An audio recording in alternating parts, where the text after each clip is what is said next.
Hey guys, tonight we're wandering into the velvet dark corridors of a story you didn't ask for, but secretly wanted. Because once you hear it, you can't unhear it. Ancient Egypt wasn't just pyramids and golden coffins. It was also a place where the bedroom was as political as the throne room. And trust me, if you'd been born back then, in the middle of some bizarre midnight ritual under torchlight and incense, you'd probably be looking for the exit. Honestly, you wouldn't survive 5 minutes without a strong sense of humor and, well, a solid stomach. So, before you get comfortable, take a moment to like the video and subscribe, but only if you genuinely enjoy what I do here. And, hey, drop me a comment with your city and local time, because I love knowing where and when you're listening to this sleepy little trip through history. Now, dim the lights, maybe turn on a fan for that soft background hum, and let's ease into tonight's journey together. You're standing at the edge of the Nile, its surface gleaming like spilled ink beneath a slice of moon. The air smells of lotus blossoms and smoke, heavy with the anticipation of something you can't quite name. Then you notice the procession. Priests carrying oil lamps, their steps slow, almost hypnotic, as if each movement is stitched into the rhythm of the universe. And right there, in the middle of it all, is the Pharaoh. Not on a throne of gold, not flanked by armies, but barefoot. Robes brushing the earth, leading a ritual no textbook would dare to spell out in detail. You feel the shiver of it, not cold, but the kind of sensation that crawls up your spine when you realize you're about to witness something strange, maybe even forbidden. The Egyptians believed that night wasn't just darkness, it was a living entity, a liminal space where the line between human and divine blurred. The Pharaoh, regarded as a god on earth, had responsibilities that went beyond issuing decrees or collecting taxes. At night, his body became a conduit, a vessel to maintain balance between order and chaos. And how did they think he did that? Well, through rituals that would sound more like late-night gossip than a history lesson. For them, intimacy was a cosmic act, a way of nourishing the universe itself. You've probably had a long day. Maybe you just want to collapse into bed. But imagine if every time you did, people believed you were saving the world. No pressure, right? You watch as the Pharaoh steps closer to a small altar near the riverbank. The altar isn't piled high with jewels or weapons. It's covered with figs, honey, and a jar of something thick and glistening under the flame. Priests whisper incantations, their voices weaving through the night like a lullaby you almost recognize but can't quite place. And then you realize this isn't about spectacle. This is about renewal. Every action, every gesture, is meant to restart the eternal engine of life. Pharaoh wasn't just indulging in private pleasures, he was expected to. His personal rituals were thought to keep the Nile flowing, the crops growing, and the gods appeased. Kinda makes modern politicians look boring, doesn't it? Imagine your local mayor being responsible for making sure your Netflix still streams just by keeping a nightly routine. Of course, not all of it was so noble. Ancient texts suggest that these night ceremonies often blurred the line between sacred and scandalous. Picture a gathering where the Pharaoh wasn't alone, where chosen partners, sometimes priestesses, sometimes women from noble families, were brought in as participants. Their role wasn't framed as romantic, not in the way you think about it. Instead, they were living symbols, embodying goddesses like Hathor, the divine mother, or Isis, the eternal companion. To the Egyptians, the body was a stage, and the gods were always watching. You find yourself thinking, was anyone keeping notes, or did everyone just wing it and hope the crops didn't fail? The Nile breeze carries laughter, soft, restrained, but undeniably human. It strikes you as odd that in a setting so drenched in incense and cosmic purpose, there's still the sound of a chuckle, the slip of a sandal on stone, the sigh of someone suppressing a sneeze. Because at the end of the day, even divine rituals were carried out by mortals. And mortals, no matter how sacred the script, occasionally forget their lines. You imagine some poor scribe trying to etch all this onto papyrus while desperately keeping a straight face. Yes, my Pharaoh, the gods will be pleased. Just maybe skip that awkward cough next time. As the ceremony deepens, the atmosphere shifts. The torches flicker in unison, almost as if they're bowing to the rhythm of the chants. The Pharaoh lifts a cup of sweet wine, pours a little into the Nile, and takes a sip himself. It's an offering and a communion all at once.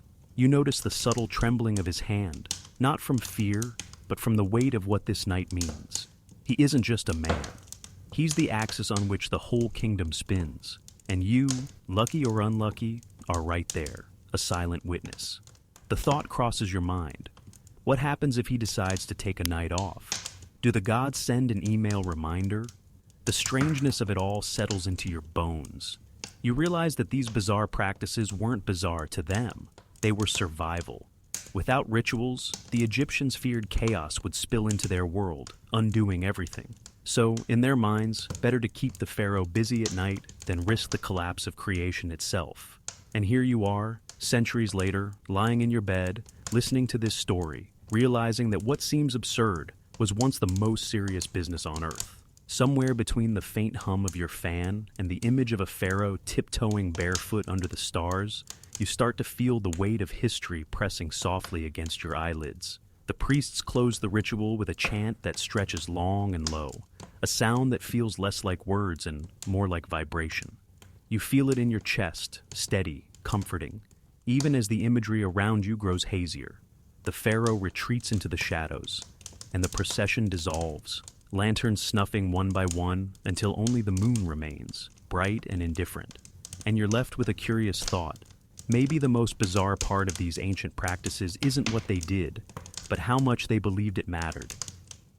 The night doesn't end when the torches fade. It only shifts its focus, drawing you deeper into the pulse of the Nile. The river seems to breathe, exhaling mist that clings to your skin, cool and damp, like the touch of an unseen hand. You hear it lapping against the shore, steady as a heartbeat, and you start to understand why the Egyptians thought this river wasn't just water. It was a living god. To them, the Nile was the bloodstream of creation, and every swell, every flood, carried not only silt for crops, but also a strange kind of desire. Fertility wasn't a metaphor, it was a daily obsession. And here's the kicker. They believed intimacy and the river were practically cousins. If the pharaoh's body was the bridge between human and divine, then the Nile was the pathway his rituals traveled on. You picture yourself standing beside him again, his feet pressed into the mud at the river's edge. He dips his hands into the black water, raises them high, droplets cascading like strings of glass beads. The priests murmur, not random syllables, but incantations that tie his body to the river's rhythm. You realize you're watching something closer to choreography than prayer. Every gesture has weight, like a coded language only the gods can read. The Nile responds in silence, its surface trembling with each flicker of torchlight, as if acknowledging the offering. And in that moment, you feel how intimacy wasn't private. It was public, cosmological, political. Imagine if your nightly routines decided whether next year's harvest succeeded or failed. You'd never look at brushing your teeth the same way again. The connection between sexuality and the Nile ran deeper than ritual gestures. Egyptians told stories of how the first mound of earth rose out of the primordial waters, how life itself began with a divine act of creation that was, to put it politely, more bodily than abstract. Pharaohs repeated that cosmic origin story each night, believing their actions echoed the very first spark of existence. You wonder if they ever got tired of the responsibility, saving creation over and over before bed. Maybe that's why they invented so many elaborate perfumes and oils. Not just for pleasure, but for stamina. Honestly, if Netflix had existed back then, civilization might have collapsed. The night air thickens, heavy with the scent of crushed lotus and warm resin. The pharaoh reclines on a mat of woven reeds, the Nile behind him whispering secrets in its eternal current. Attendants bring small bowls filled with honey, milk, and blue lotus petals. You recognize the symbolism, even if you don't speak their language. Honey for sweetness, milk for renewal, lotus for ecstasy and visions. Consuming them wasn't a snack, it was a sacrament. You watch as the pharaoh dips a petal into the honey, presses it against his lips, and then lets it dissolve slowly on his tongue. To you, it looks indulgent. To him, it's cosmic insurance. Somewhere in the distance, a crocodile splashes, its rough scales catching the moonlight. And you remember that in this land, even predators were folded into myth. The river gave, the river took, and it demanded to be courted like a lover. You start to notice how everyone around the pharaoh treats this with unwavering seriousness. No one laughs, no one whispers behind their hands. They are locked into the idea that if the Nile isn't honored properly, it won't rise, and if it doesn't rise, famine follows. Their faith is absolute, and it hums through the air like static before a storm. You realize how fragile it all must have felt. One missed ritual, one neglected offering, and the entire kingdom could collapse. And that makes you think about your own routines. Maybe you're lying in bed now, the sound of a fan masking the hum of your refrigerator. What if skipping brushing your teeth tonight doomed your city? Talk about pressure. The Pharaoh leans forward, tracing a line in the mud with his fingertip. The shape is unmistakable, a ripple that curls and twists, imitating the river's current. He presses his hand flat against it, sealing the gesture like a contract. Priests step forward, scattering grains of barley into the water, their voices low and rhythmic. You can't make out the words, but you feel them settle inside you, as though the chant has slipped past your ears and taken up residence in your chest. The Nile ripples again, a subtle nod, and you find yourself half believing it's alive, watching, waiting. And here's where things get stranger. Some papyri describe how pharaohs would symbolically unite with the river itself, an act meant to ensure fertility not just for the land, but for every living being in it. To modern ears, it sounds bizarre, maybe even uncomfortable, but to them, it was the height of responsibility. The pharaoh wasn't indulging, he was sacrificing his privacy for the prosperity of millions. Historians still argue about whether these accounts were literal or symbolic. Did pharaohs really wade into the water under the moon? Or was it metaphor scribes later exaggerated? Scholars shrug, and you're left with the image of a ruler waist-deep in the Nile, whispering prayers to fish and crocodiles, hoping the gods liked the performance. The longer you watch, the more you notice the subtle rhythms. The chant rises and falls, matching the rush of the current. The torches sway in the breeze, their flames bending like dancers bowing at the end of a performance. Even the insects hum in time, their wings buzzing in a chorus that fills the air with an oddly soothing music. You lean into it, letting the rhythm seep into your bones. It feels less like you're observing, and more like you're being pulled into the ceremony itself. Your breathing slows, aligning with the Nile's pulse. And suddenly you understand, this wasn't spectacle, it was hypnosis. A communal dream where everyone, from pharaoh to peasant, believed they were keeping the universe balanced. One attendant approaches the pharaoh with a shallow bowl, the surface shimmering with oil infused with lotus and frankincense. He pours a thin line across the pharaoh's arms and shoulders, rubbing it in with careful, reverent hands. The oil gleams in the torchlight, skin shining as if sculpted from bronze. You catch yourself thinking how modern spas would charge a fortune for this exact treatment. But here, it's not luxury, it's duty. The pharaoh's body isn't his own. It belongs to Egypt, to the gods, to the Nile. Every touch is another stitch in the fabric of the cosmos. As the ritual edges toward completion, the air grows still, almost expectant. The pharaoh raises his arms, face tilted toward the stars. His lips move silently, perhaps repeating a prayer you'll never hear. Then he lowers his hands into the river one final time, cupping the water and letting it spill between his fingers. A priest steps forward, declares the night's work complete, and the crowd bows low, foreheads pressed into the mud. You realize that what you've just witnessed isn't bizarre to them at all.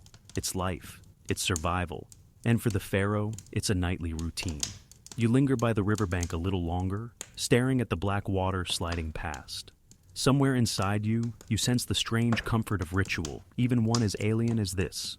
It's a reminder that people across time have always wrestled with the same fears: famine, failure, loneliness. The Egyptians just wrapped theirs in incense and moonlight. You smile faintly, imagining what your own nightly rituals might look like if elevated to cosmic importance. Maybe checking your phone becomes a prayer, setting your alarm becomes a pact with the gods of dawn. And as absurd as it seems, it doesn't feel so different from what you've just seen. The air is thick with the memory of the Nile, but before the incense has even drifted away, you find yourself swept forward into the next night, into a city square that beats like a living drum. The festival is already underway, and if the river's ritual was solemn, this is the opposite: loud, colorful, and absolutely unashamed. Torches line the streets, their flames bouncing off jars of wine, heaps of bread, and piles of figs. Music bursts from every corner, harps plucked quick and wild, flutes shrieking like birds caught mid-flight. You hear the steady thump of drums, faster than your heartbeat, until your pulse begins to sync with it, and everywhere you look, People move with abandon, hips swaying, arms rising, feet slapping the dust in a storm of rhythm. This isn't just a party. It's a fertility festival, and you, whether you like it or not, are in the middle of it. Egyptians believed these celebrations pleased the gods, especially Hathor, the goddess of love, music, and joy. Imagine Mardi Gras, but with less plastic beads and more cosmic responsibility. Farmers, nobles, even temple priests joined in, because in their minds, laughter and desire were offerings just as important as gold or cattle.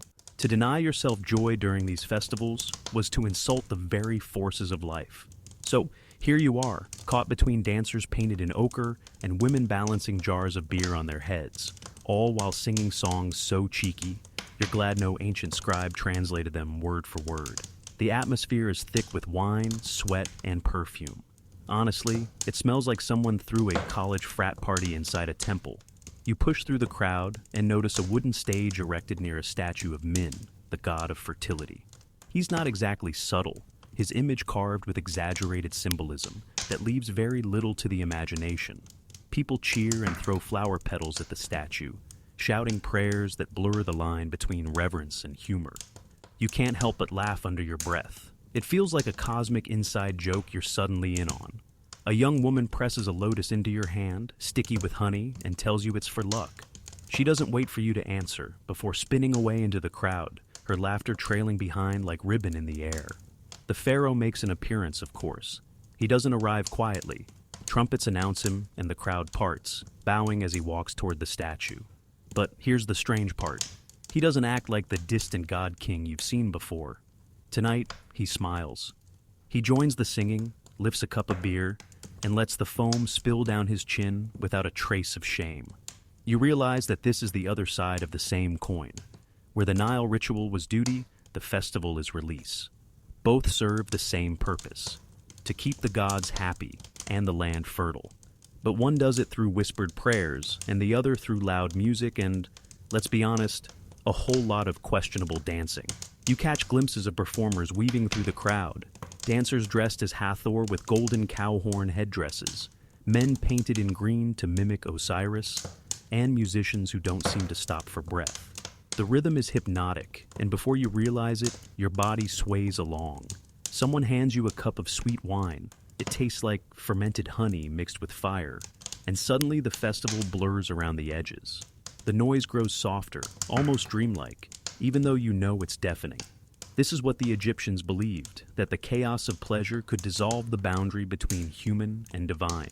The more you lose yourself, the closer you are to eternity. Historical records suggest these festivals weren't tame. They included mock rituals, playful competitions, even public displays of affection that scandalized later generations of scribes. Some accounts describe entire processions of boats sailing down the Nile, filled with singing, dancing, and, yes, plenty of drunken laughter. Were they exaggerating? Historians still debate. Maybe it wasn't as wild as it sounds, or maybe it was even wilder. Scholars can't quite agree, but standing here, watching the crowd surge like a living tide, you believe every word. The night throbs with energy, and you know it isn't just about pleasure, it's about survival. If people believed their laughter made the crops grow, then they laughed louder. You notice children perched on rooftops, clapping along with the music, while elders sip wine with a knowing smile. There's no shame here, no dividing line between age or class. Everyone is folded into the same purpose, to celebrate life itself. And in a strange way, it feels familiar. Think of weddings, birthdays, even small-town fairs. We've always gathered to remind ourselves that joy can push back against uncertainty. The Egyptians just did it with more eyeliner and significantly more beer. The pharaoh raises his arms, and for a moment the noise softens. He pours wine at the base of Min's statue, the liquid soaking into the sand. His voice rises, rich and steady, thanking the gods for fertility, for laughter, for the chance to be alive under the eternal stars. The crowd roars back, tossing flowers, bread, and even the occasional sandal toward him. Then the music resumes, wilder than before, as if the universe itself demanded the volume stay at maximum. You can feel your bones vibrating, your heartbeat dancing, your eyelids heavy but unwilling to close. As the night deepens, fires burn lower, but the energy doesn't fade. People lean against each other, sharing figs and stories, humming the last scraps of song. The Pharaoh slips away into the shadows, his role complete, leaving the festival to continue without him. You realize that his presence isn't about control, it's about unity. When he drinks, everyone drinks. When he laughs, everyone laughs. He's not just their king, he's the conductor of this symphony of survival. You close your eyes for a moment, the sound of drums echoing in your chest like a second heartbeat. Somewhere in that rhythm, you sense the continuity. From the Nile's whisper to the crowd's roar, from private ritual to public joy. The Egyptians lived in a world where pleasure wasn't a distraction, but a necessity. And lying there now, with the hum of your fan replacing the drums, you start to wonder. Maybe joy has always been the truest form of prayer.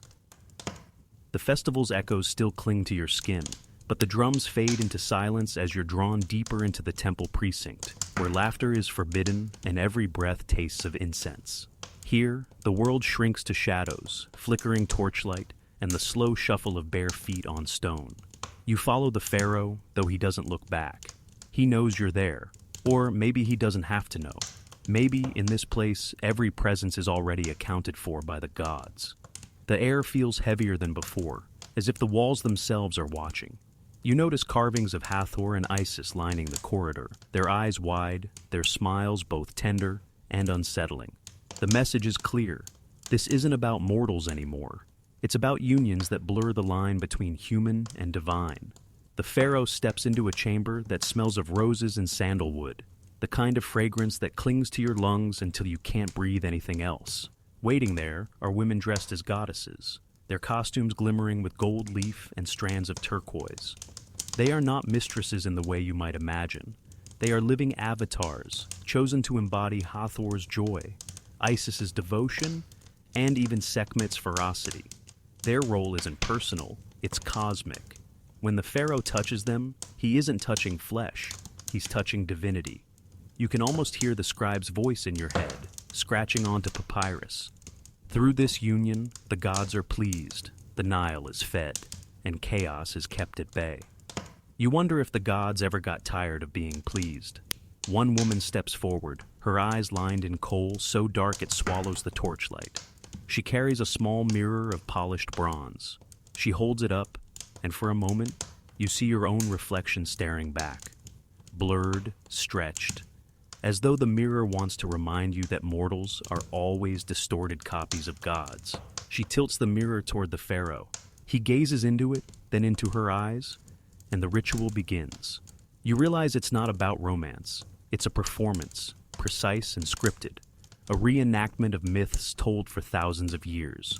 Just as Osiris and Isis reunited after death, just as the sun god Ra renewed himself each dawn, the Pharaoh repeats the cosmic cycle with every breath. The attendants chant softly, their voices weaving like threads on a loom. Each note seems to tug at your bones, urging you to sink deeper, to let go. The woman dressed as Hathor leans close, pressing a lotus against the Pharaoh's chest. Its petals stain his skin with faint blue, like the sky itself is marking him. Another pours wine into his mouth, the liquid running down his chin and dripping onto the floor in a deliberate pattern. Every act is symbolic, every movement choreographed to mirror the stories carved on the temple walls. You realize you're watching a kind of theater, but one where the stakes are impossibly high. If he fails, it isn't embarrassment he faces, it's chaos itself. Your mind drifts to the odd practicality of it all. Did the Pharaoh ever wish he could just send a memo to the gods instead? Dear Hathor, crops are fine. Thanks for your help. Best, Pharaoh. But no, the Egyptians believed the universe was fragile, held together only by repeated acts of renewal. And renewal, in their worldview, meant intimacy. Not just with mortals, but with divine consorts who carried the essence of eternity in their touch. You start to understand why the Pharaoh looks so calm at the festival. Out here, joy is public. In here, duty is private, two halves of the same coin, both equally bizarre, both equally necessary. The chamber grows warmer, not from fire, but from breath, from bodies moving closer, from the thick swirl of incense that makes your head swim. The Pharaoh raises his hands, palms outward, and whispers a prayer you can almost decipher. It's not in your language, yet the tone is clear: gratitude, plea, surrender. The consorts respond not with words but with gestures, offering him garlands, touching his forehead, leading him through movements that mirror the stars. You feel it. The entire room is a map of the heavens, and the pharaoh is playing his role as the axis that keeps it spinning. Somewhere in the back of your mind, you recall that historians argue about how literal these rituals were. Did the pharaoh truly believe he united with goddesses through human vessels? Or was it symbolic, a theater piece for the elite? Scholars still debate, their arguments echoing across conference halls and dusty archives. But standing here, watching the pharaoh's eyes glaze with a trance-like focus, you know it doesn't matter. Belief itself is the magic. The gods exist because people act as if they do. And in this moment, you feel the strange weight of that truth pressing against your ribs. The ritual crescendos. The chants rise, the torches flare, and the pharaoh, guided by his divine consorts, completes the cycle. You won't describe the details. You don't need to. What matters is the silence that follows, thick and absolute. It's the kind of silence that hums louder than any drum, the kind that convinces you something has shifted in the fabric of the world. The consorts bow low, their jewelry clinking like tiny bells. The pharaoh closes his eyes, his chest heaving once, twice, before he exhales and lets the chamber fall back into stillness. When it's over, the attendants move quickly, washing the floor with scented water, scattering petals to mask the traces of mortal presence. They are erasing the evidence, not because it was shameful, but because it was too sacred to linger.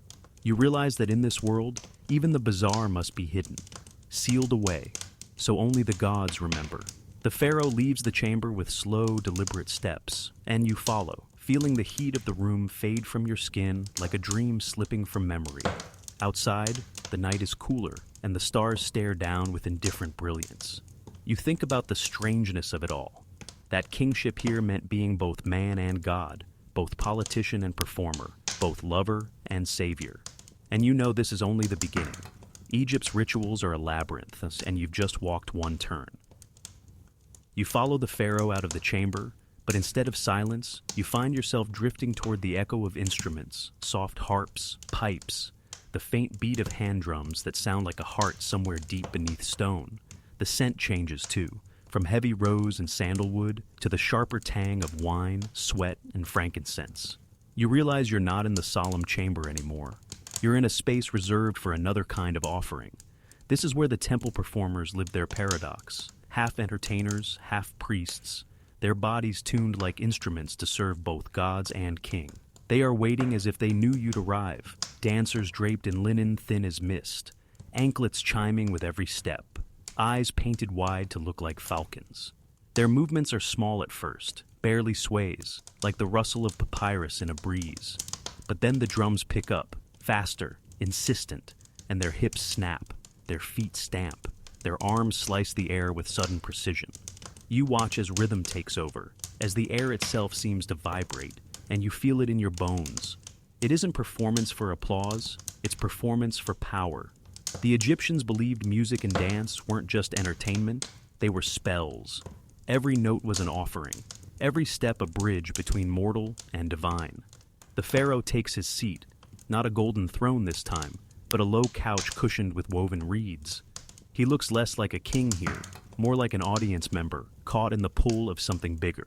Performers surround him, circling slowly, their jewelry clinking like rainfall. One plays a harp, her fingers plucking so quickly you swear the strings might burst. Another tilts her head back and sings, her voice high and trembling, almost bird-like. The sound cuts straight through you, sharp and pure, until your skin prickles. You're not sure if you want to laugh, cry, or just fall asleep right there on the temple floor. And then, the humor hits you. Imagine explaining this to someone back home.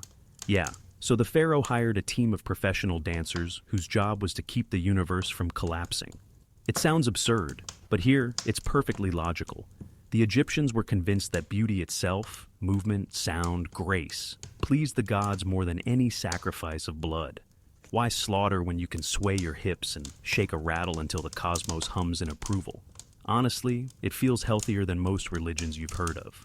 A pair of dancers move closer, weaving around the pharaoh with steps so intricate it looks like they're tracing constellations into the floor. They carry sistra, rattles made of metal, that they shake in time with the drums. The sound is light, like rainfall on bronze, but layered with intention. Each shake is a prayer. Each shake is an invitation.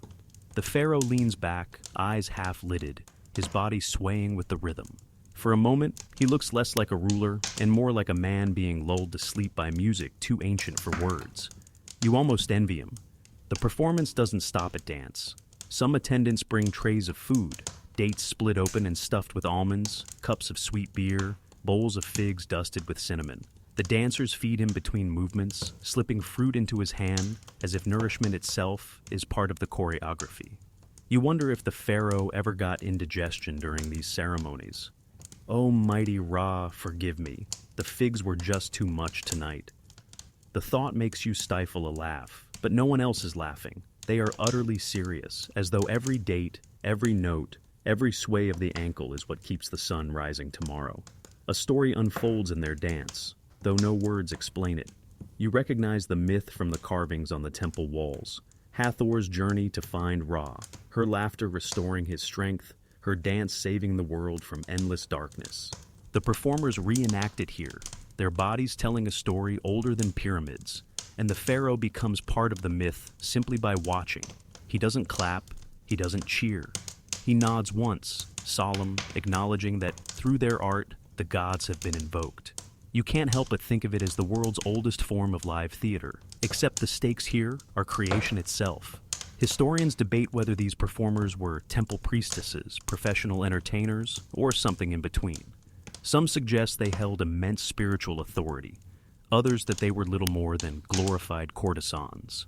The truth, as always, is probably tangled somewhere in the middle.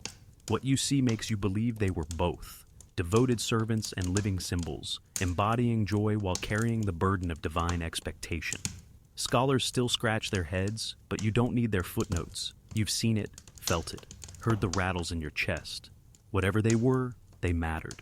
The performance slows, winding down like a river losing current. The dancers sink to the floor, bowing low, their foreheads pressed against the cool stone. The music fades until only the heartbeat of the drum remains, slow, steady, like the echo of your own pulse. The pharaoh closes his eyes, lifts his hand, and the final note vanishes into silence. For a breathless moment, the entire temple seems to hover in stillness, as if the world itself is holding its breath. And then, it's over. The performers retreat into the shadows, their anklets still jingling faintly, like a dream refusing to end. The pharaoh rises, slower this time, his shoulders heavier, as though joy itself had weight. You follow him out, feeling your own body hum with the echoes of music long gone. And you realize something important. For the Egyptians, pleasure wasn't sin. It was medicine. Dance, song, laughter. They weren't distractions from sacred duty. They were sacred duty.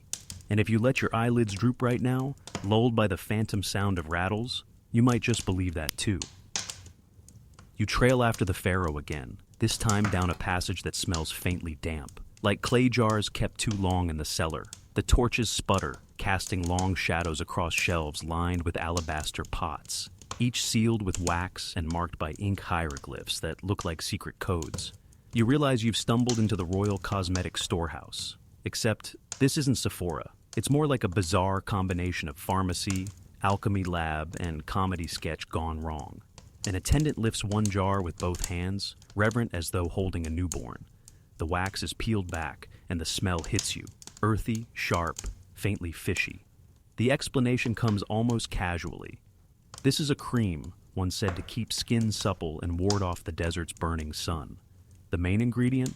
Crocodile dung. You blink, waiting for the punchline. But no one laughs.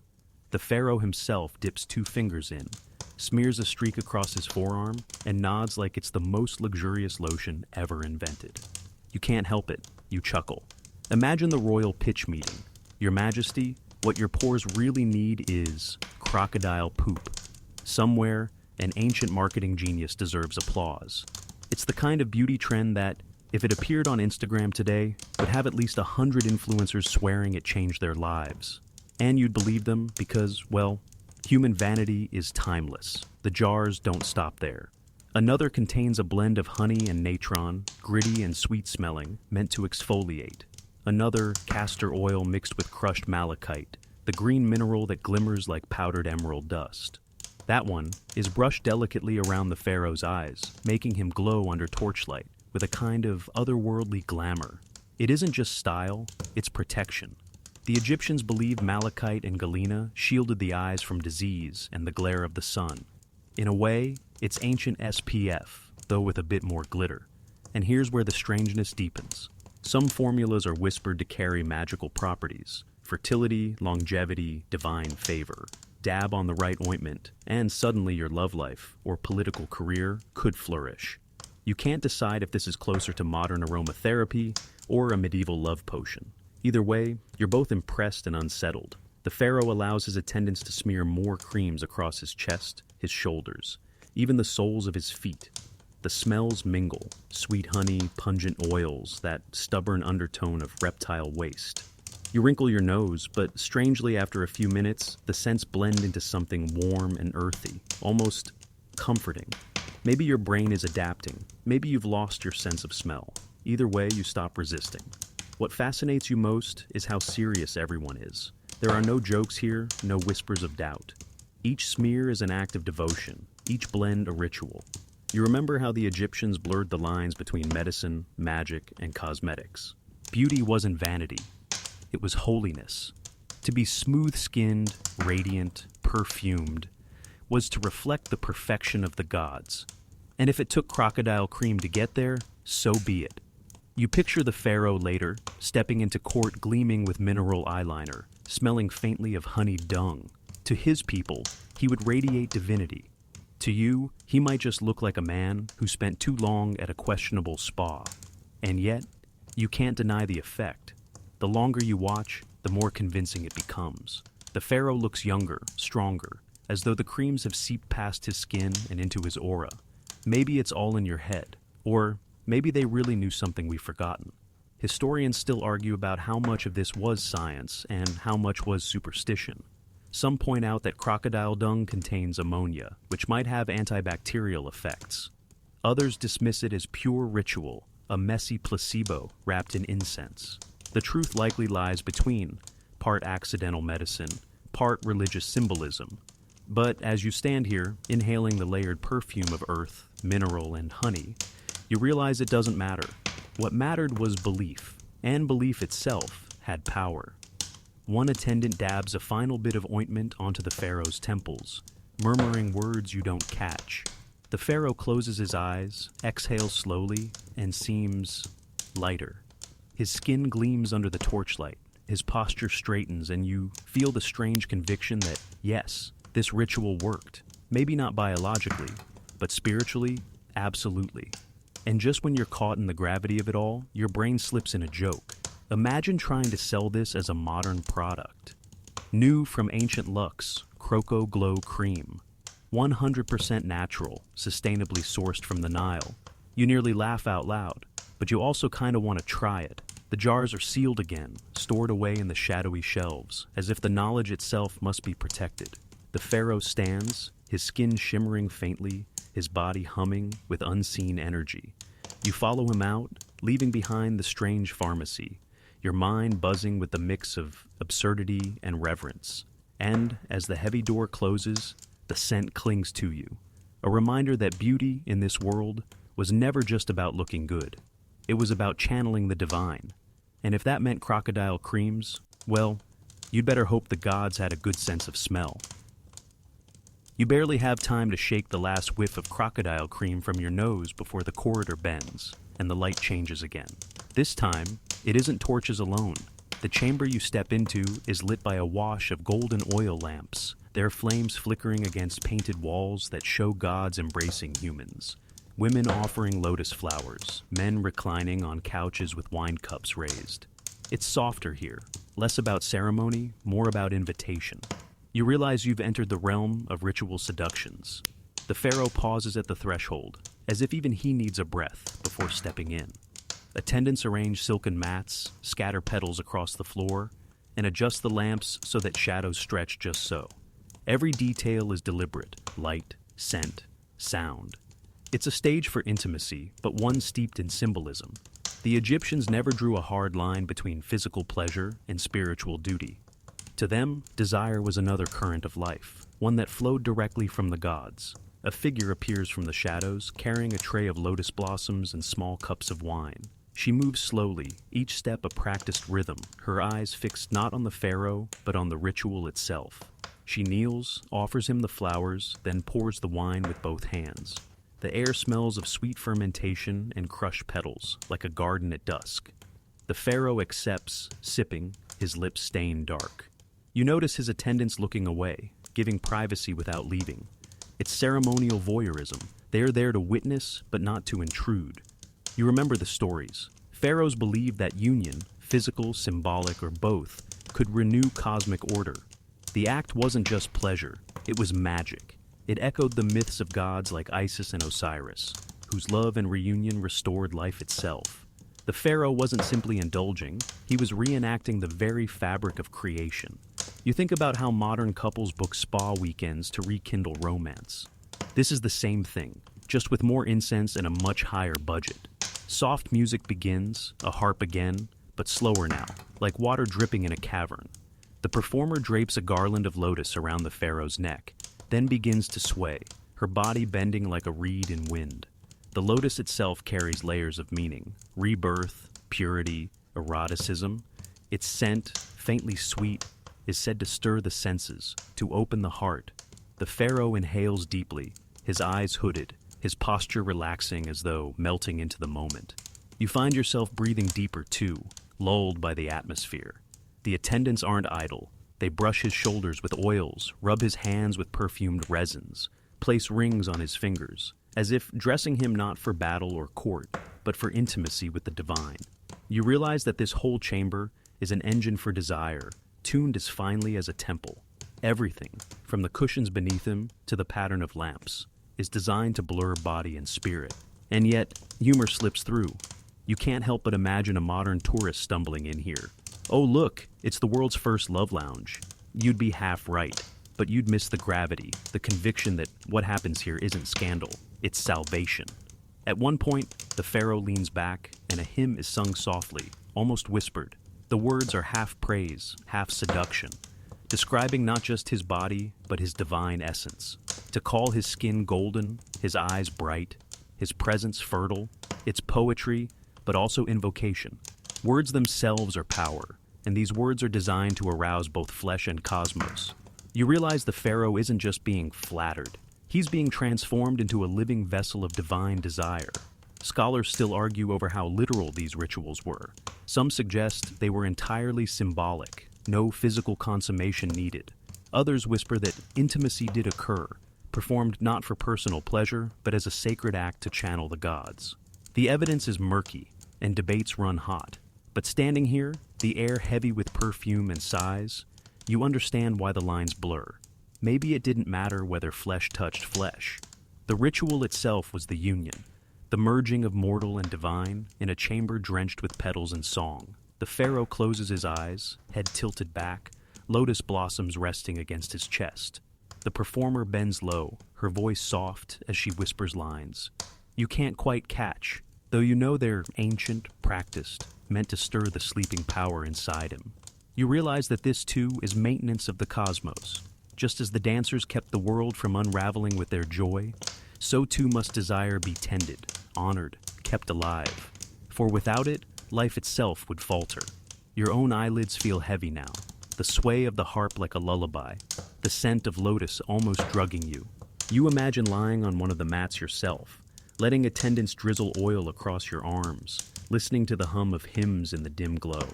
You'd probably fall asleep mid-ritual, embarrassing yourself in front of gods and pharaoh alike. You smirk at the thought, but the warmth of the chamber nearly convinces you anyway. When the hymn fades, silence folds over the room like a blanket. The lamps flicker lower, petals scattered across the floor like stars at the edge of vision. The pharaoh doesn't speak. He doesn't need to. His stillness says enough.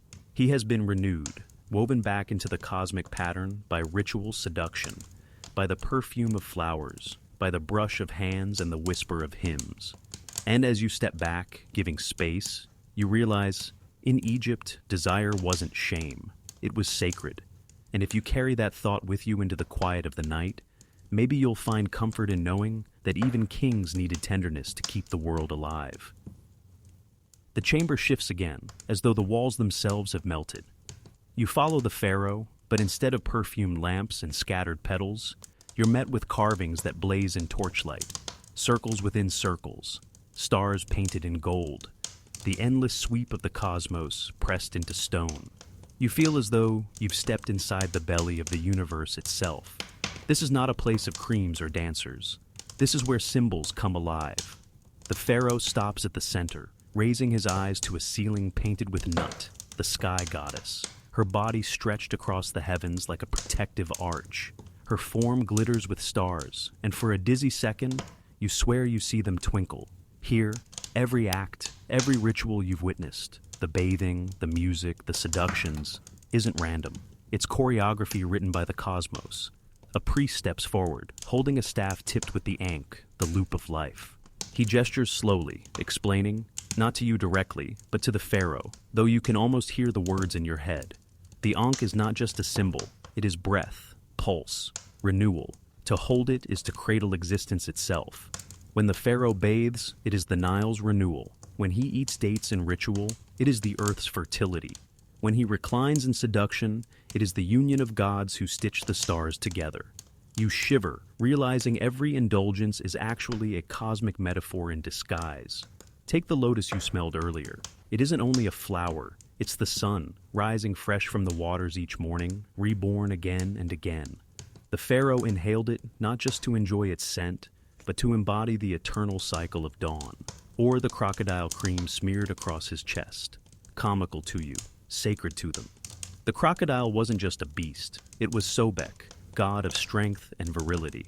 By wearing its essence, the pharaoh wore the god's power. Suddenly, that fishy smell feels less ridiculous. Well, maybe only slightly. Everywhere you look, symbols pile on symbols.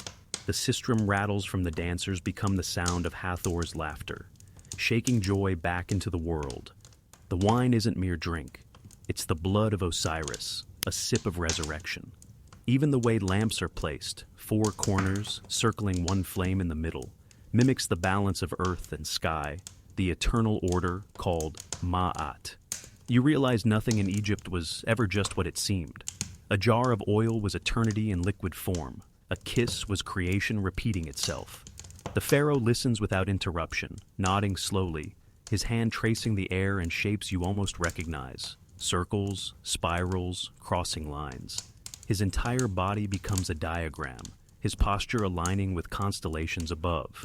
He is not merely ruler here, he is axis, the hinge between heaven and earth. You feel like an intruder at a cosmic rehearsal, where the universe itself waits for him to hit his mark. Historians still wrestle with these meanings. Some say the Egyptians read too much into everything, that not every flower or gesture was weighted with divine symbolism. Others argue the opposite, that to Egyptians everything was sacred, every breath an echo of creation. Scholars scribble, debate, wave their hands. But you, standing here under Nut's starlit belly, don't need a textbook. You can feel it. Even the stones seem to hum, with patterns too intricate for you to untangle. There's humor in it too. You picture a modern dinner party where someone insists their salad is symbolic of the Milky Way, and their glass of wine is an offering to cosmic balance. You'd roll your eyes. But here it works. Here, it feels less like overthinking, and more like listening carefully to what the world has been whispering all along. The priest sets down the staff and brings forward a golden scarab. It gleams as though lit from within, its surface etched with the rising sun. He places it on the pharaoh's chest, right over where the crocodile ointment still glistens faintly. The scarab is Keper, becoming, transformation. It means the pharaoh is not fixed, but always in motion, always being renewed. You watch him breathe deeper, as if the symbol itself gives him strength. And maybe it does. Then the walls themselves seem to move. Painted figures of gods and stars blur, the torchlight flickering so fast, your eyes ache. You realize the chamber is a kind of planetarium, ancient and alive. The cosmos isn't out there, it's right here, drawn onto walls, sung in hymns, enacted in rituals. And you, lucky or cursed, are standing in the middle of it. The pharaoh lifts his arms, and the chamber quiets. No priest speaks, no attendant moves. It's as though time itself pauses. He whispers something you can't hear, a word too old to translate, and suddenly the stars painted above seem to burn brighter. Your chest tightens, as though that single word carried the entire weight of the universe. You blink, and the glow fades, leaving only torchlight and shadows. The priest bows low, attendants follow, and the pharaoh lowers his arms. For him, this wasn't spectacle. It was duty. To embody the cosmos, to live its symbols, to be both man and myth. And as you follow him out, your mind spins with the weight of it all. You wonder if you'll ever look at a flower, a sip of wine, or even a smear of cream the same way again. Because once you've seen the world through Egyptian eyes, you realize nothing is ever just ordinary. Everything is a star, everything is a story, and you're caught inside it now, drifting like a lotus rising from the dark water. The chamber opens onto a quieter hall, cooler now, the torches fewer, the air less perfumed. After the cosmic grandeur of Nut's painted sky, you almost welcome the calm. The pharaoh moves with slower steps here, as if even he is winding down from the storm of rituals. You realize you've entered the space of nightly routines, less spectacle, but no less strange. The attendants scatter like shadows, each knowing their task without a word. One unfurls a reed mat, woven tight and smooth, placing it atop a low wooden frame carved with lotus patterns. Another brings linen sheets so fine they almost vanish in the lamplight. They don't look heavy enough to keep anyone warm, but the desert night is cruel in its chill, and layers will do the work. The pharaoh's bed is no grand throne, just careful comfort, modest by the standards of gold and jewels, but still meticulously arranged. Then come the jars again, oils, ointments, powders. The attendants rub his feet with thick salves, kneading with practiced hands. They dust his body with fine ground natron to keep the skin dry. His eyes, already rimmed with green malachite, are refreshed with a darker kohl smudged along the lids. You think of modern bedtime skincare routines, the endless serums and creams. Nothing has changed, except here the ingredients include things like crushed beetles and powdered minerals. You can almost hear the pharaoh whisper, "Sorry, can't conquer tomorrow. Gotta do my 12-step ritual first." The strangest part? The recitations. A priest enters softly, murmuring lines that sound half like prayers, half like bedtime stories. They're meant to guide the pharaoh's dreams, to ensure he travels safely through the realm of night. Sleep was never simple here. To close one's eyes was to enter the dangerous territory of the underworld, where demons, serpents, and shadow beasts prowled. The pharaoh had to be armed even in dreams. Each word whispered over him is a shield, each chant a blade. You suddenly realize bedtime wasn't about rest. It was a nightly battle fought in silence. On a tray nearby rests a small statue of Bez, the dwarf god with bulging eyes and lion mane.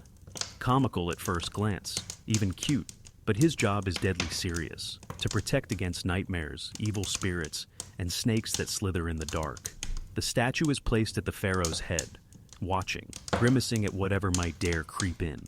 You smirk, thinking of modern people clutching stuffed animals for comfort. Some things, it seems, never change. Only the mascots do. Another attendant sets a bowl of water beside the bed. Not for drinking, at least not entirely. It is symbolic of the Nile, the eternal river that carries both life and death. Should the pharaoh wake thirsty in the night, a sip would refresh him with the same river that nourishes Egypt itself. You're struck by how seamlessly practical and spiritual intertwine. Hydration? Yes. Divine connection? Also yes. Finally, the pharaoh reclines. His jewelry is gone now, set aside in little wooden boxes. His head rests on a curved headrest of ivory, shaped like a crescent. It looks impossibly uncomfortable, like a travel pillow designed by someone who hates comfort. Yet he seems used to it, sinking in without complaint. Scholars still debate if it was practical to keep elaborate hair intact, or symbolic, a stand to lift the head closer to the heavens. Maybe both. Either way, you know your neck would file a complaint after 5 minutes. The lamps dim, smoke curling like ghostly fingers against the ceiling. The priest continues his chant, slower now, voice dropping like a lullaby. Words of protection, promises of renewal. You will rise like Ra in the morning. You will not falter. You will not be swallowed by night. The rhythm lulls even you, pulling your eyelids heavy. You wonder if the pharaoh ever rolled his eyes, wishing for just one night without the chorus of ritual. But then again, would you risk it? In a world where dreams are doorways, maybe a little insurance is worth it. Historians argue endlessly about these nightly rituals. Some believe every pharaoh adhered to them strictly. Others think it was idealized, more often written about than practiced. After all, kings were human too, prone to skipping steps, falling asleep mid-oil rub. Still, the presence of charms, headrests, and night chants in tombs suggests this wasn't fantasy.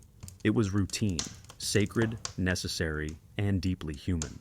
You linger a moment longer, watching the pharaoh's breath slow, steady, his chest rising beneath linen folds.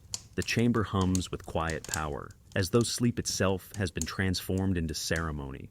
And you realize, this was Egypt's greatest magic. They found the divine not only in sunrise and temples, but in the most ordinary things, in eating, bathing, loving, sleeping. Nothing was mundane if you believed hard enough. And as the lamps sputter lower, leaving the pharaoh in near darkness, you feel your own eyes tugging shut.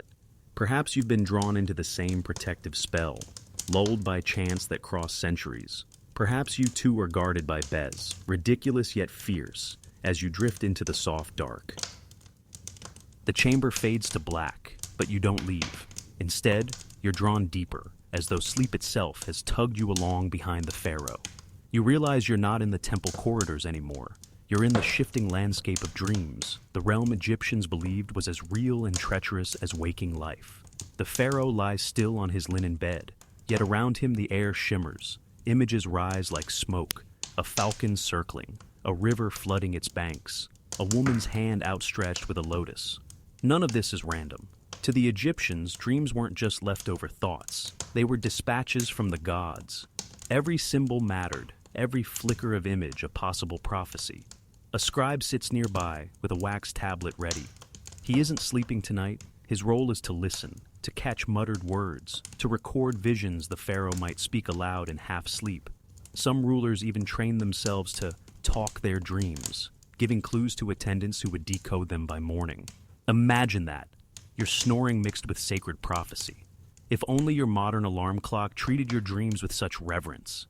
The priests had entire manuals for this. A dream of eating crocodile meat? Power? A dream of teeth falling out? A death in the family? A dream of being embraced by a goddess? Divine favor. The interpretations were meticulous, but also flexible enough to keep priests in business no matter the outcome. You can't help but chuckle. It's like the world's oldest horoscope column, mystical, vague, and always strangely accurate if you squint hard enough. In the dreamscape, the pharaoh is walking through reeds, the water brushing his knees. A cobra rises ahead, hood flared. He doesn't flinch. In dream lore, serpents could mean danger, but also wisdom and healing. Which meaning would the priest choose? That depended on the pharaoh's mood when he woke. If he needed courage, they'd call it a test. If he needed reassurance, they'd call it a blessing. The dream is never fixed. It bends like the Nile itself. You drift closer, hearing whispers. The pharaoh mutters names, gods' titles, fragments of myths. The scribe scratches furiously, catching each syllable. Tomorrow, this will be dissected like sacred text, weighed for meaning, perhaps even turned into policy. Imagine a nation's fate swaying on, whether a king dreamt of a crocodile or a cat. And yet, it happened. Ancient records tell of wars postponed or marriages arranged because a ruler dreamed it so. Some pharaohs even had dream temples built, sanctuaries where they would sleep to receive divine visions. Special incense was burned, chants were recited, and attendants ensured no disturbance. The goal wasn't rest, it was revelation. Sleep is strategy, slumber is statecraft. You wonder how many bleary-eyed rulers stumbled into morning council, declaring, "Ra spoke to me last night, so cancel the harvest plans." And everyone just nodded, scribbling notes. The room around you shimmers again, the dream bleeding into reality. You see images overlap, a scarab rolling the sun, the Nile swelling with impossible waves, a field of papyrus burning without smoke. You can't tell if it's the Pharaoh's vision or your own now, pulled into the tide of his sleep.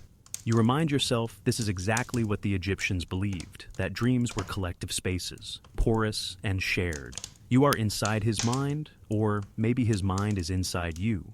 Historians debate endlessly over how seriously these dreams were taken. Some argue they were symbolic guidelines, others insist they directly shaped political decisions.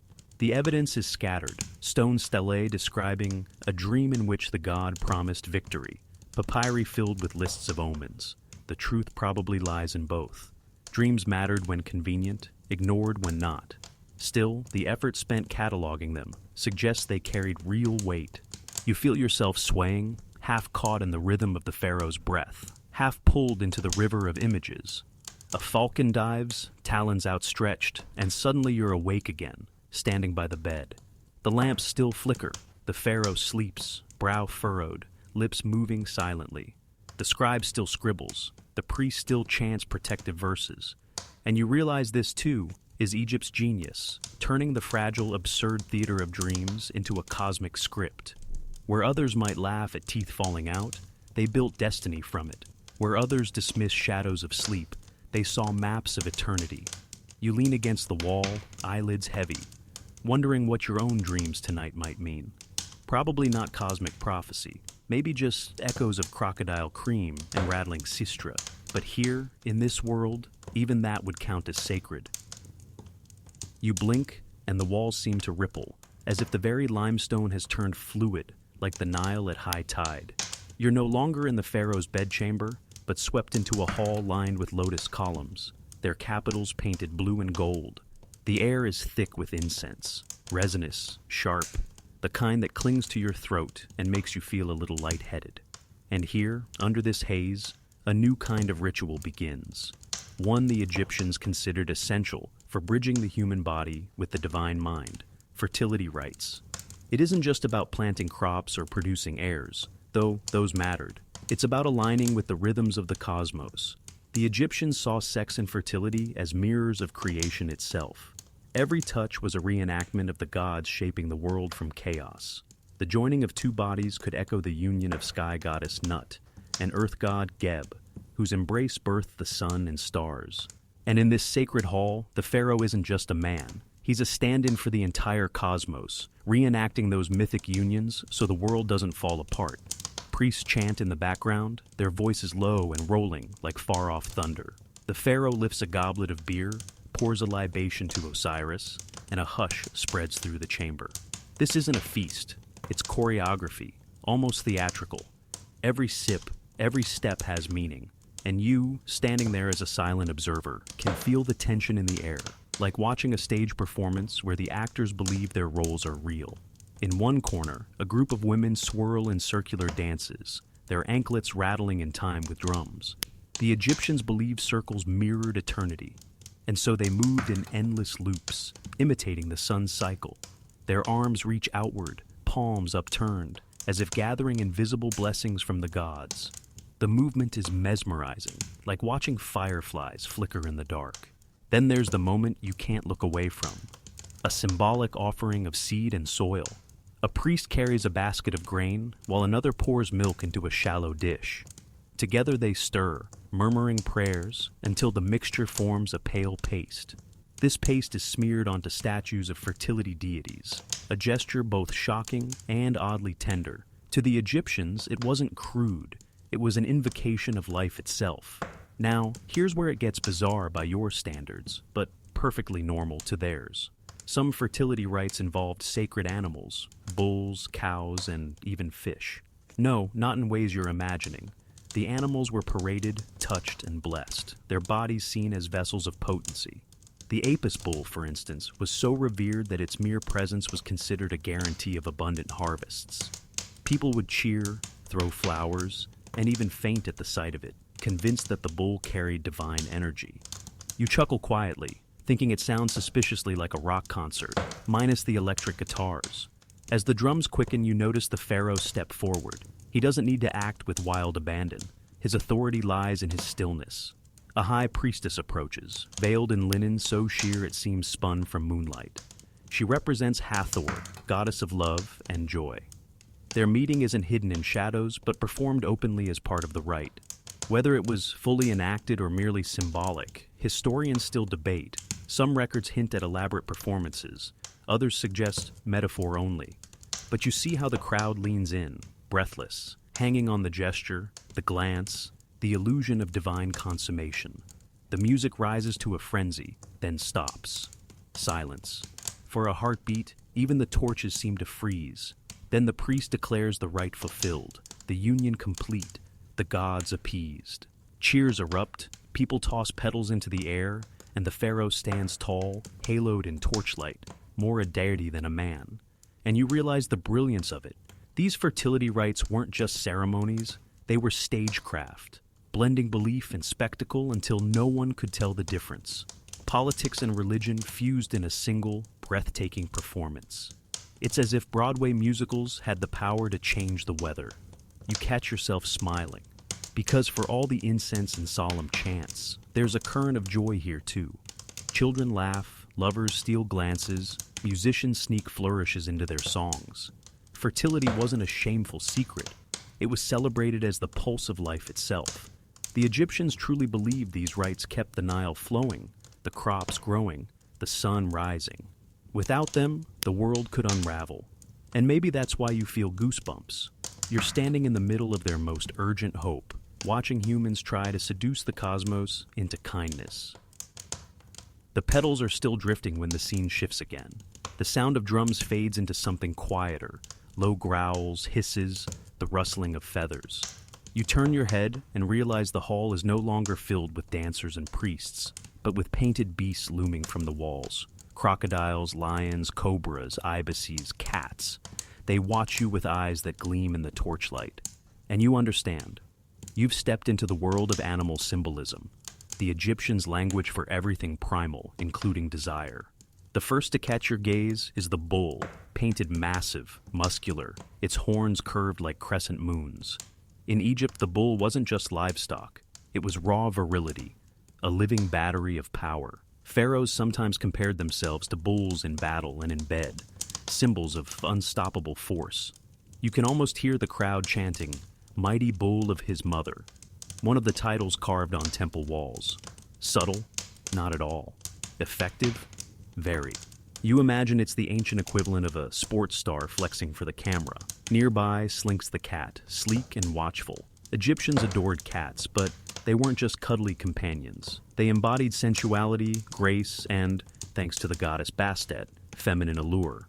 A gentle stroke of fur was linked to softness and touch, the kind lovers sought. It's funny how the modern internet still worships cats, though with memes instead of incense. Some things never change. But not all animals were so playful. Take the crocodile. Terrifying, armored, lurking in the Nile's murky water. And yet, linked to Sobek, it symbolized fertility and protection. Sobek was said to control the Nile's waters, and water meant life. In rituals, crocodiles were paradoxical. Fearsome predators turned into guardians of virility. Imagine whispering sweet nothings about crocodile strength to your partner. Romantic, questionable, memorable, definitely. Then there's the serpent, always the serpent. In Egypt, snakes represented danger, wisdom, and renewal all at once. The Uraeus cobra on the pharaoh's crown wasn't decoration. It was a living flame of protection, ready to spit venom at enemies. In the context of intimacy, serpents slithered into symbolism of passion and energy. Coiling, uncoiling, endless motion. The Egyptians, masters of metaphor, knew how to fold biology into myth. Birds, too, played their part. The falcon, with its sharp eyes and lethal dive, embodied dominance and vitality. Horus himself was a falcon-headed god. Lovers might pray to Horus for strength, believing his sky-soaring energy could bless their unions.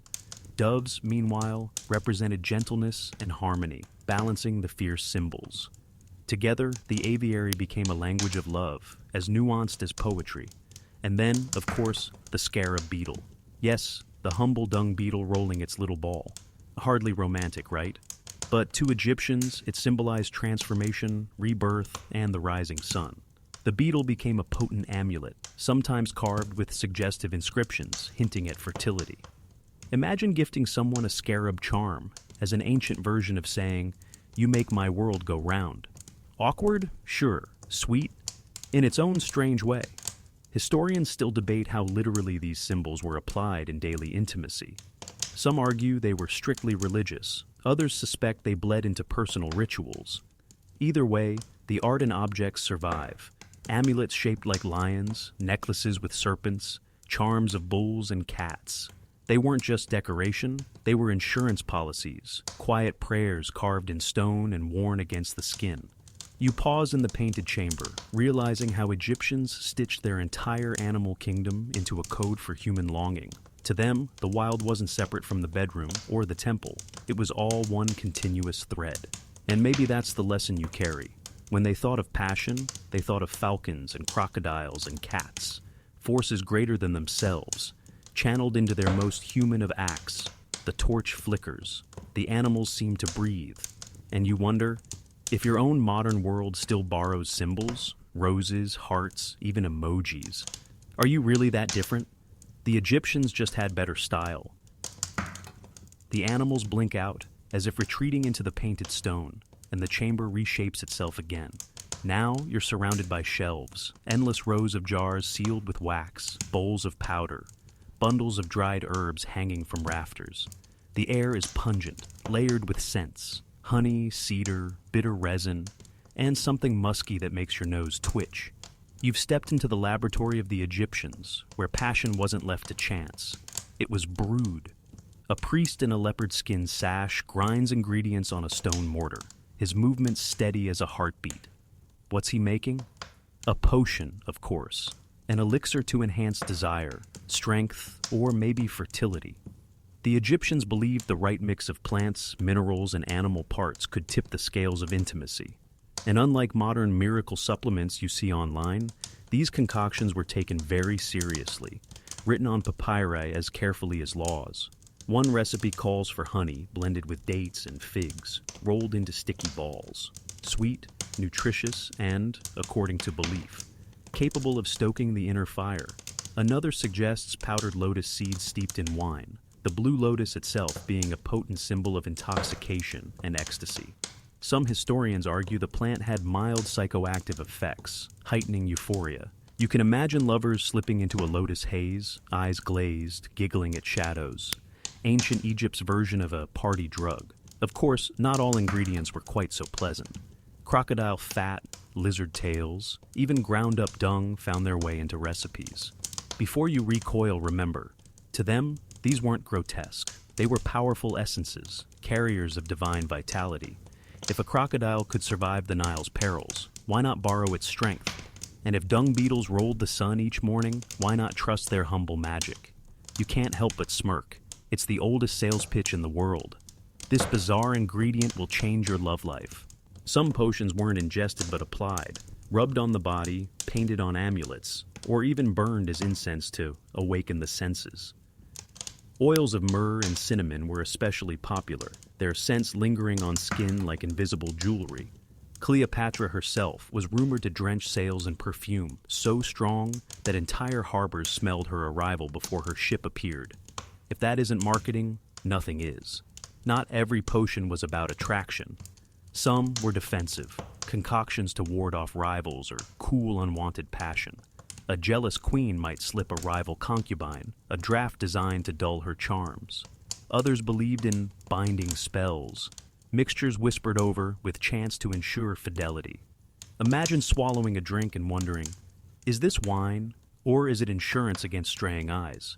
You notice inscriptions scratched into pottery shards nearby. Little symbols, knots, serpents, spirals. They weren't doodles, they were part of the recipe, as essential as the herbs themselves.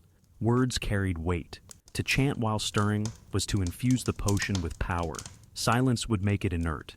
It's a detail that makes you grin, like magical cooking shows, with every ingredient narrated dramatically. Historians still argue over how effective these potions were. Some believe the blue lotus genuinely altered moods. Others think placebo and belief did most of the work. But does it matter? The faith was the fuel. If you believed honey and crocodile fat would make you irresistible, you probably carried yourself with confidence. And confidence then, as now, is half the charm. You pick up a jar, tilt it. A viscous liquid clings inside, glowing faintly in torchlight. You imagine taking a sip, sweetness first, bitterness after, a warmth unfurling in your chest.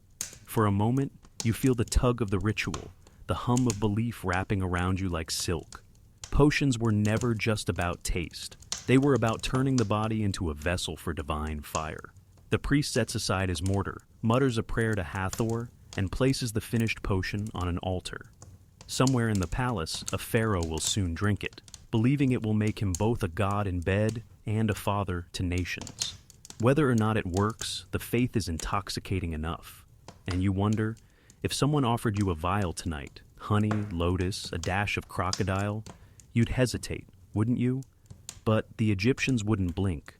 For them, desire wasn't a secret. It was chemistry, ritual, and myth, all bottled together.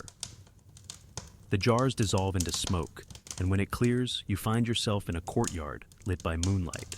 The walls are painted with serene lotus blossoms, but the air is anything but serene.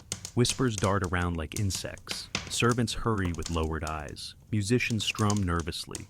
And somewhere deeper in the palace, you hear a raised voice. Tonight is not about potions or animals. Tonight is about jealousy, the sharp edge of desire in a royal court where passion is never private. Imagine it. A pharaoh with dozens, sometimes hundreds of consorts, wives of noble birth, foreign princesses offered as treaties, hand-picked dancers elevated to favorites. To outsiders, it might look like luxury, but inside the harem, it was a pressure cooker. Every smile from the pharaoh was political currency. Every touch could tilt the balance of power. And so, jealousy thrived here, woven into the fabric of silks and perfumes. You see two women seated apart, their bodies rigid, their eyes locked like rival cats.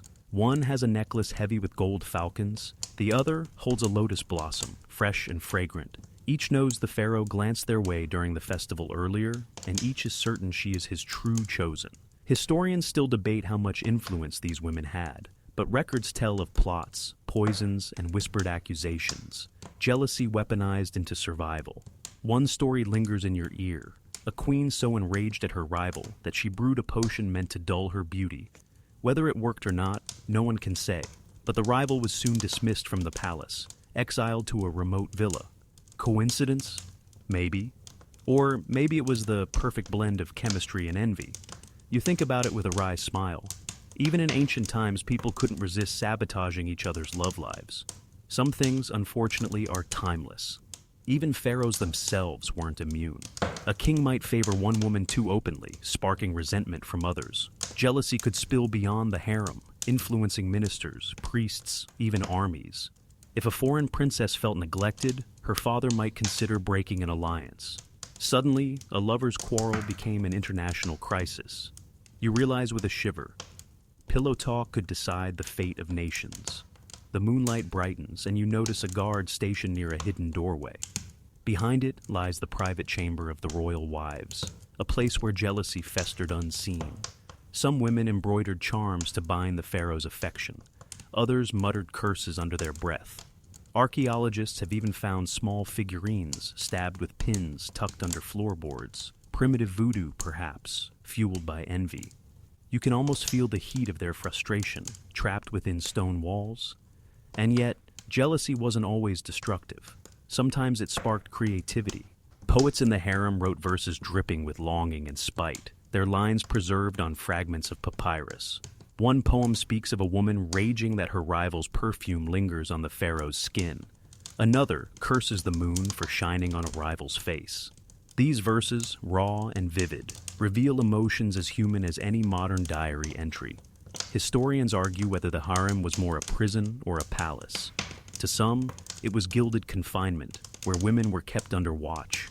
To others, it was a hive of influence, where jealousy could be sharpened into power. Perhaps both are true. But you, standing here in the moonlit courtyard, hear the hiss of rivalry and know, this place pulsed with tension, as fierce as any battlefield. The voices rise again inside the palace. A door slams. Someone sobs. Someone else laughs. A bitter, triumphant laugh. You realize that for all their gods, their potions, their amulets, the Egyptians couldn't escape jealousy. No one can. Desire makes rivals of us all. And so you lean back against the wall, listening to the night fill with murmurs. The Pharaoh sleeps elsewhere, oblivious, but his world trembles with envy and ambition. You wonder what tomorrow will bring, a reconciliation, a dismissal, or perhaps a scandal buried beneath the sands.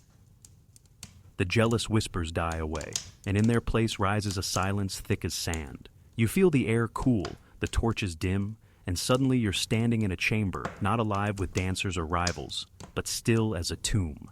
Carved walls press in close, painted with scenes of gods guiding a young king into eternity. You know where you are. You've slipped into the resting place of Tutankhamun, the boy Pharaoh, whose secrets still shimmer through history. The room feels smaller than you expect. You've seen grander temples, taller statues, more imposing pyramids. But here, the intimacy is the point. Gold glints from the sarcophagus, catching your breath. And yet, for all the shine, it's the subtle, strange details that draw you in. The things whispered about by scholars, the fragments that hint at private rituals carried into the afterlife. Among the treasures, you notice oils sealed in alabaster jars. Their labels are long gone, but their purpose isn't hard to guess. Perfumed ointments, mixtures for the body, tools not just of luxury, but of intimacy. Archaeologists found them near the bed-like shrines, as though the boy king might need them even in the land of the dead. Were they symbols of status, or reminders of rituals he once knew? Historians still argue. Some say they were offerings to gods of love and fertility. Others think they were for Tut himself, proof that desire was not a thing to be buried, but carried on forever. You step closer to the funerary bed carved with animal forms, lions, cows, and hybrid creatures. Its legs curve sensuously, almost alive. The choice wasn't random. To the Egyptians, these animals embodied fertility and strength. Tutankhamun was laid to rest on a bed that suggested not just sleep, but renewal, passion, rebirth. It's strangely tender, like a parent placing a child on a cradle, except this cradle rocks into eternity. And then, there's the dagger.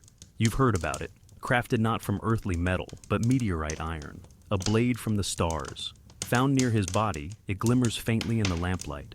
To some, it was simply a weapon for protection, but others whisper of its deeper symbolism, cosmic seed, a tool of creation, a reminder that life itself came from the heavens. You trace its edge with your eyes and shiver. It's as though the pharaoh carried not just power, but the cosmos itself into his tomb. More curious still are the garlands of flowers laid around him, delicate petals dried into papery ghosts, still clinging after millennia. Lotus blossoms, symbols of rebirth and ecstasy, pressed close to his golden mask. To a modern eye, it looks like a funeral decoration. But to the Egyptians, it was a love token, a sign of beauty and desire continuing beyond death. A boy who died too young, wrapped in symbols of passion he may have barely known in life. And here's where historians lean forward, their voices dropping. Some suggest Tutankhamun's body showed signs of unusual treatment, his ribs missing, his heart gone.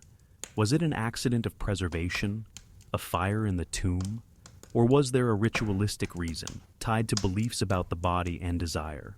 No one agrees. The truth remains as sealed as the tomb once was. But the speculation lingers, and you can feel it prickling at your skin, as though you're eavesdropping on a mystery too delicate to solve. You stand in the stillness, the gold gleaming, the silence pressing. This chamber is a museum now, a place of study and awe. But once it was intimate, a space where priests performed rites, whispered spells, lit lamps of perfumed oil. They believed they were preparing Tut not just for death, but for an eternal continuation of life, body and soul entwined. And you realize, with a kind of quiet ache, that in Tutankhamun's secrets you see the most human of truths. Even kings, even gods in flesh, are bound by desire, by rituals of touch and longing, by the hope that passion outlives the body. The golden mask watches you with its serene smile, and you feel small, humbled, and strangely comforted. The boy king is gone, but his secrets still breathe, soft as dust, eternal as love. The golden mask seems to blink, and suddenly the air shifts from the heavy silence of the tomb to the sultry hum of the Nile at dusk.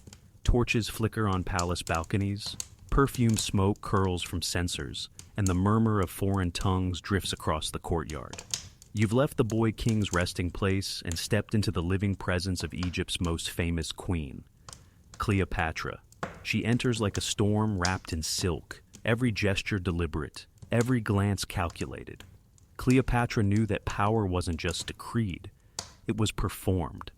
And her stage was the body, the voice, the perfume-laced air itself. You see her recline on a couch draped in crimson linen, jewels catching the lamplight. But it isn't the gold that dazzles you. It's the way she moves, slow and certain, as though time itself bends to her rhythm. She wasn't the most traditionally beautiful, at least by Roman accounts.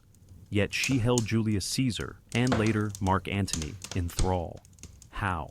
Not with mere looks, but with the art of presence. She turned seduction into statecraft. Each feast was a ritual, each night a negotiation. When she perfumed her sails so harbors smelled her arrival, it wasn't vanity, it was theater. Imagine the anticipation. Before her ship even appeared, the air itself announced her. That's not romance, that's branding centuries ahead of its time. Cleopatra's charms were more than personal, they were sacred. She often aligned herself with Isis, the great mother goddess, appearing in ceremonies as a living embodiment of divine femininity. In the hush of night rituals, her role was not just lover, but priestess, queen, and goddess combined. To touch Cleopatra was, in belief, to touch divinity. That blur between woman and deity was her most potent weapon. You watch as servants bring bowls of lotus wine, platters of figs dripping with honey, and alabaster jars of oil. The room grows hazy with incense. Musicians pluck strings, and Cleopatra leans toward Antony, her voice low and melodic. He laughs, helpless, his Roman discipline melting under her gaze. You can see the jealousy simmering in the eyes of courtiers, the awe in the faces of priests. This isn't just a private affair.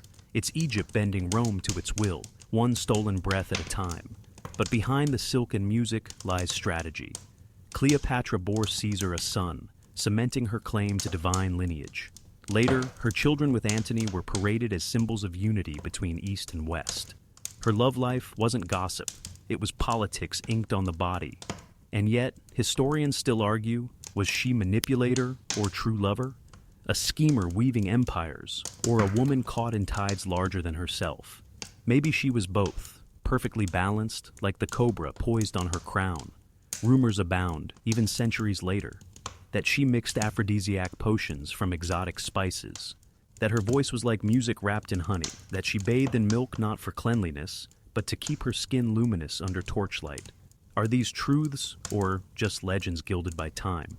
No one can say. But as you watch her tilt her head, smiling at Antony as though he is the only man in the world, you understand why the stories endure. Cleopatra embodies the lesson Egypt whispered for millennia, that intimacy and power are inseparable, that charm can move armies as easily as swords. She knew desire wasn't weakness, it was leverage, and she wielded it with such precision that even her enemies could only admire her. You find yourself holding your breath, caught in her gaze even across centuries. The musicians play softer, the wine glitters in goblets, and Cleopatra leans back, her laughter spilling like water over stone. For a moment, you believe she sees you too, that you are drawn into her spell, as helpless as Caesar, as undone as Antony. Then the vision fades, leaving only the echo of perfume and the hush of the Nile at night. The vision of Cleopatra drifts away, like incense smoke thinning into the night, and you find yourself wandering down quieter corridors of memory.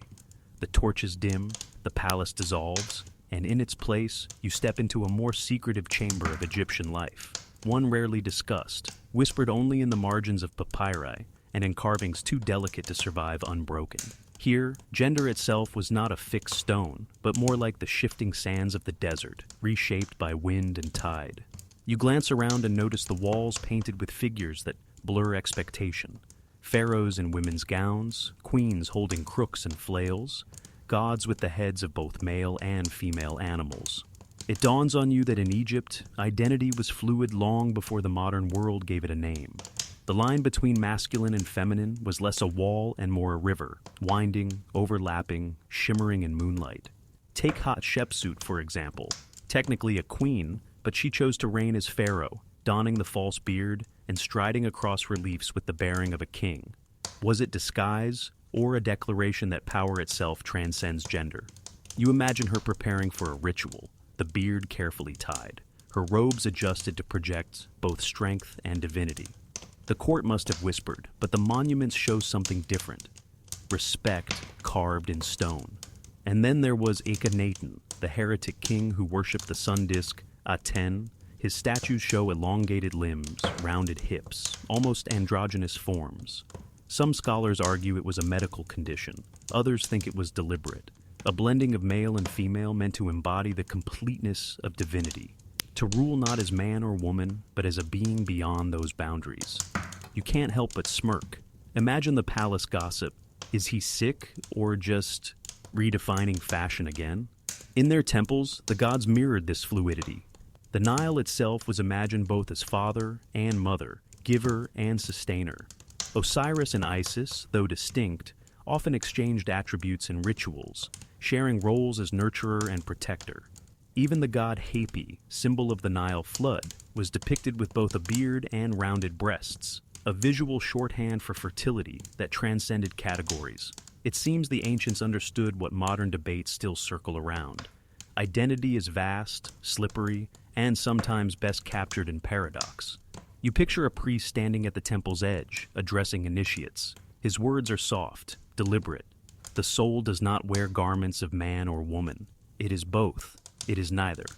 The novices nod, their eyes wide. Outside, the Nile swells with its yearly flood, washing away boundaries drawn on sand. It wasn't just philosophy. It touched daily life too. Some records suggest that individuals held roles in temple service that blurred gender expectations. Men taking on priestess functions, women embodying male god personas during festivals. For a society so invested in order, there was an undercurrent of flexibility, a reminder that balance often required bending. And yet, you can sense the unease. Not everyone embraced the blurring. Some texts frame such figures with reverence, others with suspicion. Even in a culture as rich as Egypt's, tension between tradition and change hummed quietly. Historians still debate, were these rulers and rituals expressions of liberation, or carefully crafted masks of power? The answer, like the sand, slips through your fingers. As you walk deeper into this imagined chamber, you notice the paintings shimmer as though alive. Hatshepsut nods to you, her beard catching the light. Akhenaten tilts his elongated face toward the sun. Their gazes seem to ask, what are you really? Which mask do you wear by day, and which by night? The question hangs in the silence, and you realize it is less about Egypt than about you, about the fluidity hidden in every person's heart. A gust of warm desert air brushes your cheek, and suddenly the chamber fades, leaving only the lingering sound of sandals on stone and the soft rush of the Nile beyond the walls. The echo of footsteps carries you out of the dim chamber and into a courtyard bathed in moonlight. The stars above shimmer like jewels scattered across velvet, and at the center of it all rises a temple column, carved with stories older than empires. As you draw closer, the carvings shift and breathe, and you realize you are stepping into the myths themselves, the divine unions that bound gods, humans, and the cosmos together in strange, sometimes unsettling ways. The tale of Isis and Osiris unfolds first, etched in living reliefs. You see Osiris, murdered by his jealous brother Set, his body cut into pieces and scattered across the Nile. And you watch Isis, devoted and unyielding, gathering each fragment with trembling hands, weeping as she searches through reeds and tombs. She reassembles him, piece by piece, but one part is missing, his phallus, swallowed by a fish. Rather than despair, Isis fashions a replacement of gold, whispering incantations so potent that Osiris stirs long enough to conceive a son, Horus. You can't help but think, it's a story equal parts grief, devotion, and mythological ingenuity. Ancient Egyptian bedtime stories were definitely more intense than fairy tales. This myth wasn't whispered as scandal, but revered as sacred. It explained fertility, rebirth, and the continuity of kingship. Each pharaoh, crowned in ceremony, became the living Horus, heir of that divine union. In their eyes, the line of rulers wasn't just political, it was cosmic. To govern Egypt was to carry the spark of Isis's impossible act of love. And the myths didn't stop there. Hathor, goddess of love and intoxication, was often depicted as both nurturing mother and sensual partner, her temples echoing with music, laughter, and offerings of wine. Worshippers sought her blessing not only for fertility, but also for joy and intimacy. To enter her sanctuary was to blur the line between festival and ritual. You imagine the sound of sistrums clattering, dancers whirling in linen, worshippers leaving with flushed cheeks and perfumed skin. There were darker stories, too. Some inscriptions hint at Set's chaotic nature, extending into transgressive unions, where violence and intimacy overlapped. These were not celebrated, but served as warnings, reminding listeners that desire without harmony could unravel the fabric of order. To the Egyptians, myths weren't entertainment. They were blueprints for balance. Even the most bizarre acts carried symbolic weight, showing how chaos and creation are always locked in embrace. As you lean against the carved stone, you notice the god's eyes glinting as though alive. The wall itself seems to murmur, "What mortals do in shadow, the gods already did in eternity." And suddenly, it makes sense. The rituals, the marriages, the rumors of pharaohs performing strange ceremonies, it all echoed the divine precedents. If Isis could reassemble Osiris, if Hathor could intoxicate gods, then no earthly practice was too strange. It wasn't about scandal, it was about keeping the universe humming along. Historians still argue over how literally these myths shaped daily life. Did pharaohs really act out divine unions in temples, with priestesses standing in for goddesses? Or were the ceremonies symbolic, a kind of cosmic theater? The evidence is tantalizing but incomplete. Papyrus scraps, temple murals, cryptic hymns. They offer hints, but never certainty. That uncertainty is what makes the myth so enduring, like riddles half-whispered in the dark. You step back, the carvings settling into stillness once more. The stars above flare brighter, and for a moment you feel the same awe the ancients must have felt. That intimacy, even in its strangest forms, could bind heaven and earth, life and death. The breeze carries the faint scent of lotus, and the hush of the Nile swells, as though the river itself remembers the story of Isis's golden act. And then, gently the vision fades, leaving only the rustle of reeds and the quiet pulse of water against stone. The river's murmur pulls you downstream, away from the glimmer of temples and the golden glow of myth. The air grows heavier, tinged not with incense but with the acrid smoke of war camps and the coarse laughter of foreign tongues. You are no longer in the age of pharaohs. Rome has entered the scene, and with it comes not reverence for Egypt's strangeness, but ridicule. You watch Roman soldiers lounging in Alexandria's streets, their armor clattering as they pass amphorae of wine from hand to hand. They mock the Egyptian gods, turning the sacred ibis into a punchline, mimicking the sistrum's delicate music with clumsy claps. At their feasts, whispers about Egypt's bizarre practices ripple like cheap entertainment. Cleopatra, once revered as goddess queen, is caricatured as a temptress who enslaved noble Romans. The same rituals once performed in shadowed sanctuaries now fuel crude jokes in Roman bathhouses. It stings because you know what they don't. Those golden rituals were never simple indulgences. They were bonds of cosmos and soil, attempts to keep Ma'at, the balance of the world, alive. Yet to the Roman eye, everything exotic became spectacle. Sacred incense, just another perfume party trick. The golden phallus of Osiris, a laughable prop. Priests who blurred gender for divine roles. To them, nothing more than absurd theater. You trail through a crumbling temple, its walls chipped by Roman chisels. The hieroglyphs are half effaced, inscriptions overwritten with Latin graffiti. One soldier scrawled a crude caricature of a priest wearing both beard and dress, the caption mocking, "Neither man nor woman, yet demands tribute." You exhale slowly. Cultures fall not only by swords, but by laughter. Ridicule can dissolve centuries of reverence faster than fire.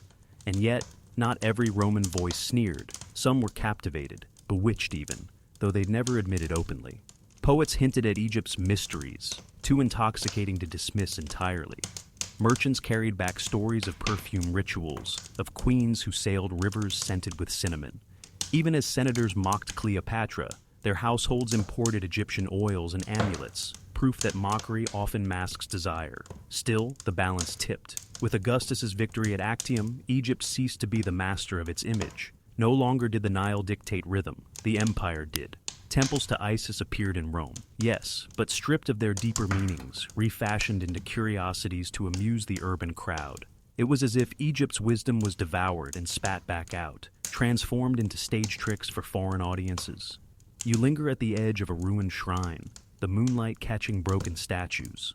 Once these stones heard whispered hymns to gods of rebirth, now they endure silence, or, worse, ridicule. The sand drifts higher against the base of columns, burying the laughter of Romans along with the sacred chants of priests. And in that silence, you hear the ache of a culture misunderstood. Historians still debate how much the Romans truly understood of Egypt. Did they reduce a living tradition to satire, or did fragments of genuine awe survive behind the mockery? No one can be certain. What you know is that ridicule was a weapon as sharp as a gladius, one that carved into memory itself. The wind rises, sweeping sand across your feet, and the Roman voices fade like embers snuffed in the night. The Nile remains, whispering as always, but you feel the weight of decline settle on your shoulders. Egypt's mysteries were never destroyed completely. They were simply drowned beneath laughter, left waiting for future dreamers to uncover. The sand drifts quiet, and you find yourself standing not in a ruined temple or a Roman court, but in the present, where echoes linger faintly in the background hum of the modern world. Street lamps flicker like torches, perfume bottles gleam like alabaster jars, and whispers of the ancient still slip into the way people talk about power, love, and mystery. Egypt is gone as empire, but not as presence. It lingers in museum halls, in movies, in bedtime tales like this one. You close your eyes and the voices return, not in ridicule this time, but in curiosity. Students leaning over papyrus fragments, archaeologists brushing dust from a tomb wall, dreamers watching the pyramids glow at sunset. They are all, in their own way, still captivated by the bizarre, the intimate, the shimmering strangeness of how Egypt once bound love to power, body to cosmos. The Pharaohs' private practices have long since turned into stories, half wonder, half question, drifting like reeds on the Nile. And here's the thing. You realize Egypt's real magic isn't in whether those stories are scandalous or sacred. It's in the way they endure, the way they slip past ridicule and surface again, centuries later. Cleopatra becomes legend. Isis and Osiris are still retold. Even the laughter of Roman soldiers has faded into dust, while the myths they mocked are still whispered to restless listeners like you. The night grows softer now. The stars above blur as though painted in watercolor, and the rhythm of the Nile slows to something gentler, like a lullaby strummed across eternity. You feel your breath match its current, long and unhurried.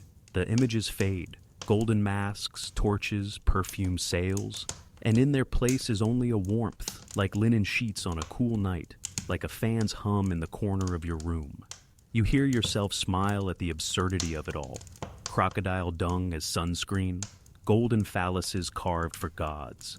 Pharaohs blurring gender like avant-garde artists centuries before their time.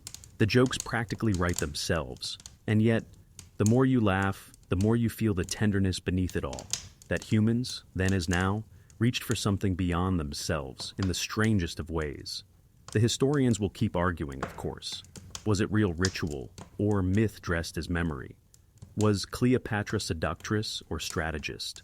Was Akhenaten deformed or divine? The debates circle on, as they always do. But tonight, none of that matters. What matters is the softness of the dark, the comfort of knowing you're part of the long chain of listeners who've leaned close to stories, letting them guide you gently into sleep. The edges of the world blur further now. The torchlight dims, the hum steadies. Your eyelids are heavy, and the stories fold in on themselves, like papyrus being rolled shut. The pharaohs retreat into their tombs, the gods back into their temples, and the Nile slips quiet under the stars. And you, drifting here, are safe. No laughter mocking, no debates shouting. Just a hush, steady as the river, patient as the desert. Let it carry you, the way it carried barges and dreams for thousands of years. The night is yours. The dream is yours. Sleep comes easily now,